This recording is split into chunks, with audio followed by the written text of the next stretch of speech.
Let's talk about the breath of fire, because the breath of fire is such a fundamental breath in Kundalini yoga. Essentially, the breath of fire is just a rhythmic breath, in, out, in, out, in, out, light like sniffing through the nose. Now you may notice that my navel is moving, and as you get more comfortable with the breath of fire, the navel will naturally move. You don't need to focus on the navel. Just think in, out, in, out, in, out through the nose. Again, light like sniffing, even on the inhale and exhale. A lot of the times I see people really trying to pull the inhale in, and they're really working that inhale a little bit more than the exhale, and that puts a lot of pressure in the nose, it puts a lot of pressure on the chest, and it's not a sustainable way to do the breath. So if anything, put a little bit more oomph into the exhale, just push the exhale out and allow the inhale to come in naturally, as opposed to. So try both, and you'll understand that by pushing the breath out and it naturally coming in is a more sustainable way to do the breath. But keep in mind that you still want to be active in the inhale to keep the inhale and the exhale equalized. Also, keep in mind that the rhythm of the breath of fire is highly individualized.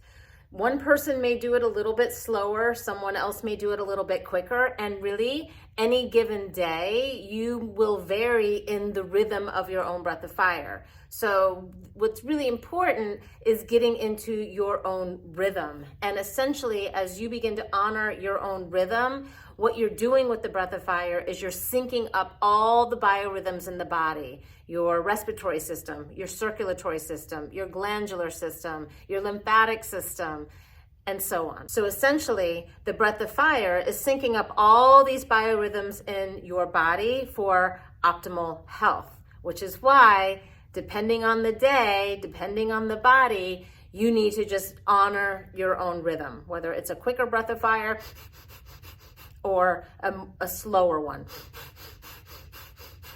Here's another tip.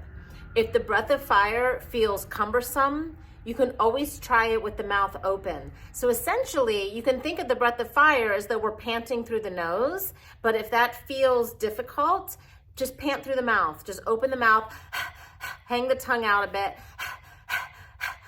and just do the breath through the mouth. What will happen is the diaphragm will begin to relax here, which is instrumental for us to be able to do breath of fire properly. We need for the diaphragm to relax. And as the diaphragm begins to relax, you can begin to transfer the breath to the nose. So start with the mouth open and then just transfer to the nose as you feel ready. Keep in mind that the breath of fire may take a little bit of work to get used to, but once you get it down, you've got it down. It's like riding a bike. It's something that you can come back to again and again and again, and your body loves it. Your body will hunger for the breath of fire. And that's because the breath of fire is an adaptogenic breath. And so what that means is if you need more fire energy, if you need to increase the voltage in your body, the breath of fire will give you the intelligent energy that you need. But if you are already amped up, feeling stressed, feeling that the body needs to come down in energy, the breath of fire will also do that for you. So whatever the body needs, the breath of fire very intelligently begins to adapt the body to put the body into a focused, energized state.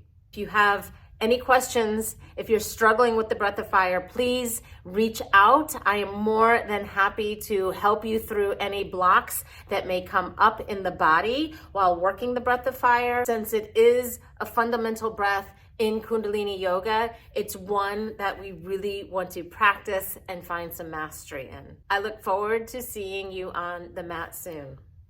Sat Nam.